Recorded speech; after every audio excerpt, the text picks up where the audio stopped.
Welcome to ఉన్న ముచ్చట. నేను మీ హరి. ఎవరికి అర్థం కాని ఒక ముఖ్య విషయం ఏంటంటే, గమనించండి ప్రజలారా, ఖచ్చితంగా కొత్తగా రాష్ట్రంలో గాని దేశంలో గాని కొత్తగా ఎవరు పార్టీ పెట్టినా వాళ్ళని ముఖ్యంగా వాళ్ళు తీసుకునే ఫస్ట్ బేసిక్స్ కొన్ని ఏంటివి? రైతులు, నిరుద్యోగులు, ఇవి బాలేవు, వీడు ఇన్ని పైసలు తిన్నాడు, వీడు ఇన్ని పైసలు తిన్నాడు, వీనికి ఇంత ఆస్తి ఎట్లా వచ్చింది, ఈ సంవత్సరం ఎంత ఉండే, ఇప్పుడు ఎంత అయింది, ఎలక్షన్లు నిలబడుతుంటే ఎంత ఉంది, ఇప్పుడు 10 ఏళ్ల తర్వాత ఎంత ఉంది. జనరల్ గా ఇవే తీసుకుంటారు ఎవరైనా సరే పార్టీ పెట్టేప్పుడు. ప్రతి ఒక్కరు రైతులతోనే జీవితం, రైతే కావాలి. వీళ్ళు కొత్తగా పార్టీలు పెట్టేది నిరుద్యోగుల కోసం లేకపోతే రైతుల కోసం అన్నట్టు, వీళ్ళిద్దరి కోసం అన్నట్టే మొత్తం బేస్ అయి ఉంటుంది. స్టార్టింగ్ లో ధర్నాలకు అక్కడికి రైతులు కూర్చుంటారు. ఆ రైతులు ఎట్లుంటారు అంటే, ఈ పార్టీల కోసం రైతులు ఒక కార్లు వస్తారు, కారు కొంచెం దూరం పెడతారు, బూట్లు గిట్లు వేసుకొని తెల్ల బట్టేసుకొని తిరుగుతారు. రైతు కండువ ఉంటుంది, గ్రీన్ కలర్ సంబంధించిన కండువ. అంటే జనరల్ గా అందరూ అదే వాడతారు. రైతు అనేసరికి ఆ కండువ మీద వేసుకుంటారు, ఎర్ర రొమ్మలో అదో ఇదో ఒకటి కథ అది మీద వేసుకొని రైతు అంటారు. వాడికి తిప్పి కొడితే వాడు ఒకనాడు నాగలు బట్టి దున్నాడు, ఒకనాడు బర్రెల మేపాడు, ఒకనాడు పాలు విండాడు. వానికి 100కు పై ఎకరాలు ఉంటుంది, వేలాలు ఉంటుంది. వానికి కింద 5-6 మంది జీతగాళ్ళు ఉంటారు. లేకపోతే వాడికి రకరకాల బిజినెస్లు ఉంటాయి, ఫ్యాక్టరీలు ఉంటాయి, కంపెనీలు ఉంటాయి, పెద్ద ఉద్యోగం అని ఉంటుంది. లేకుంటే రిటైర్మెంట్ అయ్యాని ఉంటాడు. వాడు రైతు అంట. వాడు వచ్చి ఈడ కూర్చుంటాడు. రైతులకు న్యాయం కావాలి, రైతులకు ఇది కావాలి, రైతులకు ఈడ కోస్తుంది, ఆడ కోస్తుంది, ఈ రైతు చచ్చిపోతుడు.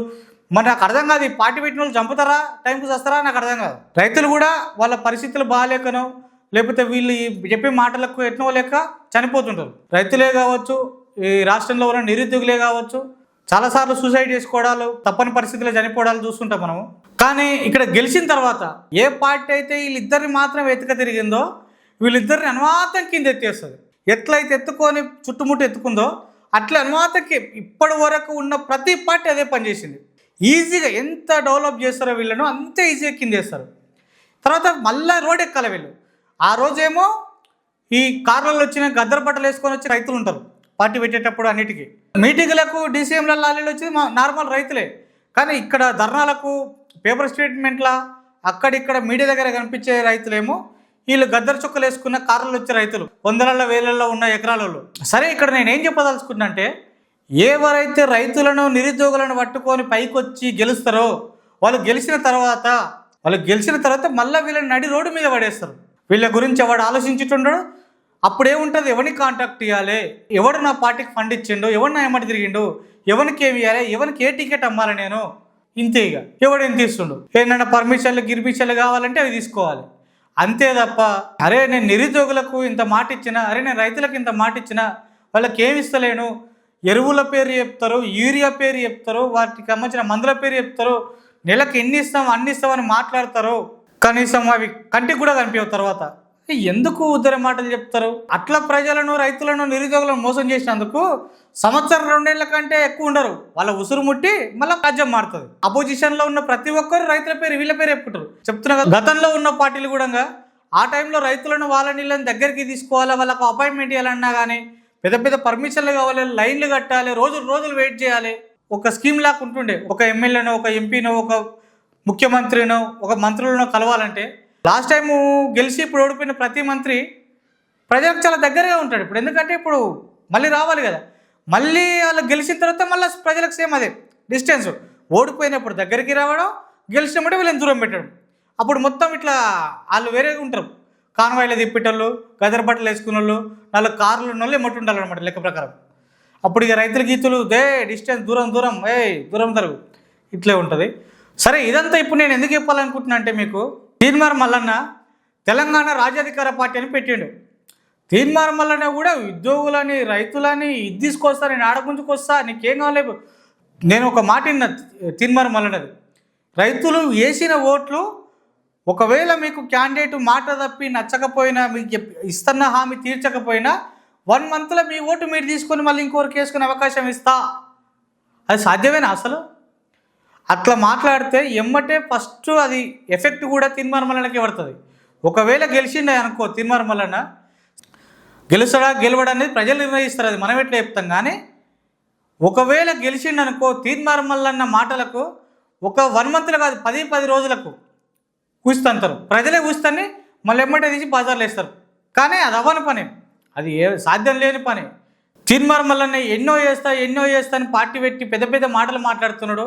వేసిన ఓటును మళ్ళీ 1 మంత్లో మీకు పని ఇవ్వకపోతే, మీకు క్యాండిడేట్ నచ్చకపోయినా, ఇచ్చిన మాట తప్పినా ఎమ్మటే మీ ఓటు మీరు ఇంకో క్యాండిడేట్కి వేసుకునే అవకాశం మీకు ఇస్తా అని చెప్పి తీసుకొస్తా, అట్లాంటి చట్టం తీసుకొస్తా అని చెప్తుండు. అంటే మరి తీర్మానం వలన కొత్త రాజ్యాంగం ఏదో రాసేటట్టున్నాడు ఈ లెక్కన చూస్తే బరాబర్గా నాకు అదే కనబడుతుంది. రాసేటట్టే ఉన్నాడు, రాస్తాడు కూడా తీర్మానం వలన. అమ్మో అంత తెలివైనడు, మళ్ళీ మామూలు తెలివిగా తీర్మానం వలన. ఇంకొక విషయం ఏంటంటే ఈ తెలంగాణలో సీఎం రేవంత్ రెడ్డి గెలిచిన తర్వాత, కాంగ్రెస్ పాలన వచ్చిన తర్వాత 1400 గవర్నమెంట్ బడులు మూతపడ్డాయని చెప్పిండు తీర్మానం వలన. ఒకవేళ నీ పార్టీ వస్తే నేను కూడా నీ పార్టీకి సపోర్ట్ చేస్తా ఖచ్చితంగా. కానీ నువ్వు దానికి ముందు ఒక పని చేయాలి, నేను గెలవక ముందుకు ఒక పని చేయాలి. నువ్వు ప్రజెంట్ తెలంగాణలో ఉన్న గవర్నమెంట్ బడులు కావచ్చు, గవర్నమెంట్ కాలేజీలు కావచ్చు, వాటిని నువ్వు ప్రతి ఒక్క గవర్నమెంట్ కాలేజీకి, ప్రతి ఒక్క గవర్నమెంట్ స్కూల్కు, ప్రతి విలేజ్కు, ప్రతి గ్రామానికి నువ్వు వెళ్ళి అక్కడ స్ట్రెంత్ ఎంత ఉంది, స్ట్రెంత్ రావాలంటే ఏం చేయాలి. సపోజ్ 50 మంది స్ట్రెంత్ ఉన్నారు, 5 మంది టీచర్లు ఉన్నారు.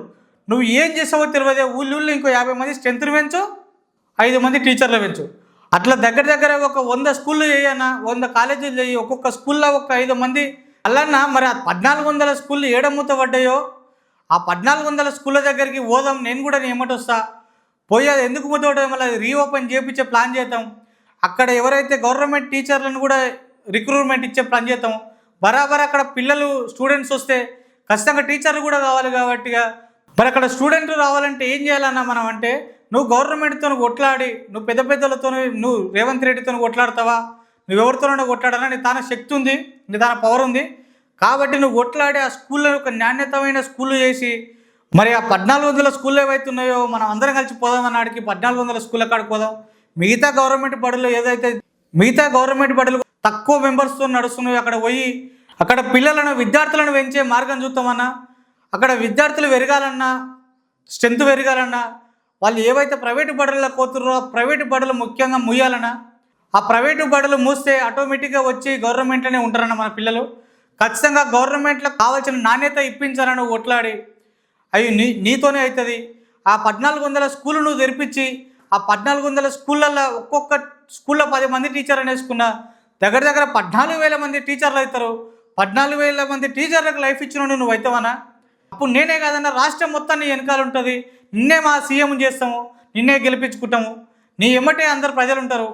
ఆ 14,000 మంది టీచర్లు కూడా నీ ఎమ్మటే ఉంటారు. ఎందుకంటే నీ వల్ల వాళ్ళకి జాబ్ వచ్చింది కాబట్టి, నీ వల్ల వాళ్ళకు గవర్నమెంట్ ఉద్యోగం వచ్చింది కాబట్టి, నీ వల్లనే వాళ్ళు చదువుకున్న దానికి అర్థం దొరికి జాబ్ దొరికింది కాబట్టి ఖచ్చితంగా అందరూ నీ తోడు ఉంటారనా?